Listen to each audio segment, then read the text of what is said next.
I think that reality shows have killed off a lot of creativity. I do. It's sort of made being famous more important than making good music.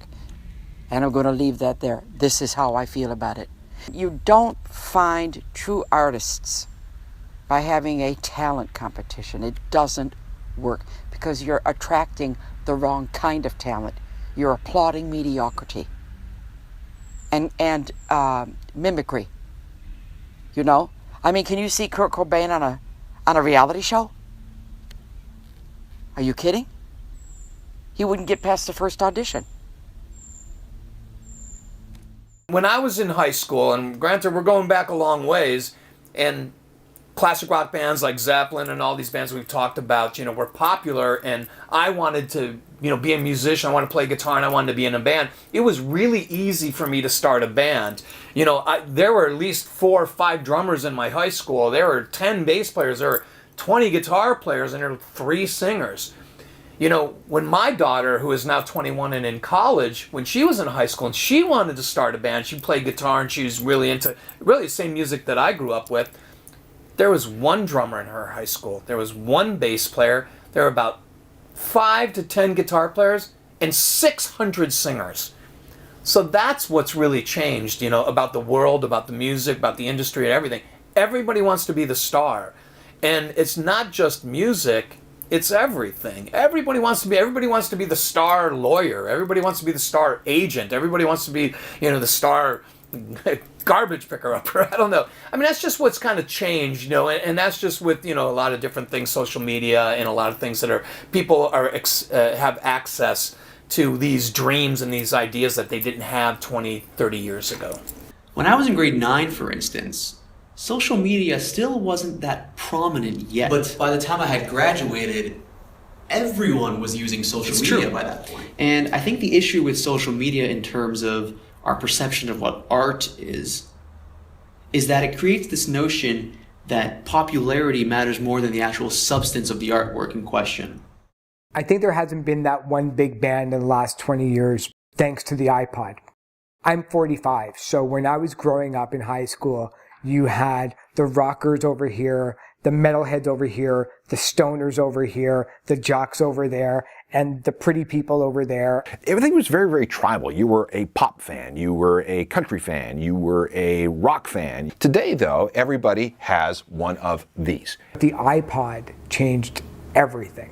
And as a result of having one of these, you can listen to anything you want, anytime you want, anywhere you happen to be. So the structure of I am this person and I only listen to this is lost in a generation. Which I think is really interesting from, it's nice to be ecumenical in your musical tastes, but that idea of music being used as a way to project your identity has gone away to a very large extent. For myself, when I was younger and I moved from Cleveland to Los Angeles and to really get in the band and to be into music and make my mark, it was actually a lot easier than you would think.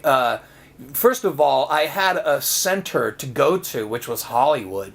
Things were happening in Hollywood. There were a lot of great bands coming along, great bands that were unsigned, that didn't have great bands. I mean, when some of us that were around during that time, we get together and we talk about that, it blows our minds how many bands were great that never made a record, that at that time weren't good enough, but in our minds, oh my God, this band was fantastic. We all had a common language. Music was a common language. It was really easy to talk to somebody when I was out in a club that had long black hair. Oh my God, do you like the New York Dolls? Yeah, I love the New York Dolls. And we immediately were friends. We had something in common. Nowadays, there's just so many genres and so many subgenres that, it's impossible. Do you like punk rock music? Well, yeah, I mean, that's, it's Green Day, it's it's the Clash. I mean, it's so many different genres within a genre. It's really hard to kind of pick people that you want to play with and work with. When the iPod came along and you had in front of you 20 million songs of all styles, you could have on your iPod and carry it with you, unlike a Walkman where you only had to take one thing or one cassette and one album and then you had to change it. The iPod gave you the ability that it was okay to have the Beatles and Blondie and the Beach Boys and the Beastie Boys all in one giant playlist. Kids are now listening to the exact same music as their parents, and it's okay.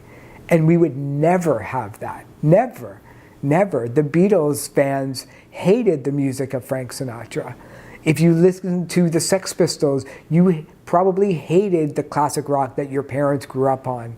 If you liked Duran Duran, you probably didn't really enjoy listening to your parents go on and on about how there's no great music anymore. But the iPod changed everything. And I think that's where it all started, as an uphill for the music industry, but also as possibly setting up that barrier for finding that next superstar. You know, that theory works really, really well with finding a superstar every decade. You know, in the 50s there was Elvis, and in the 60s there was the Beatles, and in the 70s there was punk and the Sex Pistols, and the 80s there was like the Michael Jacksons and the Prince and the Madonnas, and who were all kind of similar using music video. And in the 90s with Nirvana, and there hasn't been anybody like that. And I think part of going along with the iPod is we know so much about our artists now that even if the Beatles came along, we would probably get sick of them by October. You know, we would know everything about them and not allow them to breathe. There's very few bands that can go under the spotlight for years and become successful while they're successful. We would just beat them down with the amount of media attention on them, the amount of paparazzi around them. When you think about the difference between 1964 and She Loves You with the Beatles and Abbey Road and Let It Be just 7 years later, it's astounding. The difference between, say, a Justin Bieber or Rihanna or even Adele's album of 6 years, it's not that big of a stretch. It's not that big of a stretch musically, but that's okay. It doesn't have to be. Nobody's expecting or looking at those artists and say, where's your Sgt. Pepper? You know, where's your Back to the Blues basic album? And that's perfectly fine. There's nobody asking that of those artists. And maybe we should be asking it of all of those artists, you know. Do you think that there can be then that next prolific band or artist? Is it possible to happen?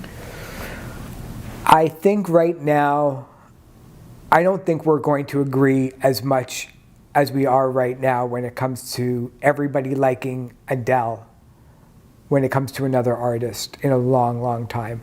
Probably even an artist like Elvis, people like his early rock and roll period, and then people like his late period, the Las Vegas years.